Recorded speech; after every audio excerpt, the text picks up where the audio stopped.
لوگ کہتے ہیں نا بھائی نماز میں دل نہیں لگتا، نماز میں مزہ نہیں آتا، لطف نہیں آتا، تو کہتے ہیں جی یعنی ہماری نماز بیکار ہو گئی، نہ مزہ آ رہا ہے، نہ دل لگ رہا ہے، نہ کچھ ہو رہا ہے۔ تو حضرت فرماتے ہیں، حضرت گنگوئی رحمۃ اللہ علیہ، کہ میں اس شخص کو مبارکباد دیتا ہوں، میں اس شخص کو مبارکباد دیتا ہوں جسے ساری زندگی نماز میں مزہ نہیں آیا اور پڑھتا رہا، جسے ساری زندگی مزہ نہ آیا لیکن پڑھتا رہا، اس کو مبارکباد دیتا ہوں۔ کیونکہ اگر لذت آنے لگے، نعمت تو ہے اللہ تعالیٰ کی، لذت آنے لگے، لیکن اس میں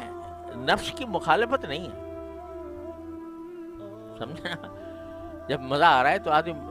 لطف کے لیے پڑھ رہا ہے، مزے کے لیے پڑھ رہا ہے، تو اس میں جو ہے وہ مشقت نہیں ہے نفس پر۔ اور جب نفس پر مشقت ہے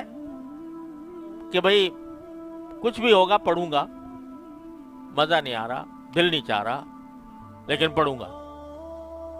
تو حضرت فرماتے ہیں کہ ساری زندگی اگر مزہ نہ آئے اور لیکن پڑھتا رہے، چھوڑے نہیں، تو میں اس کو مبارکباد دیتا ہوں کہ جنت کے دروازہ اس کے لیے کھلا ہے۔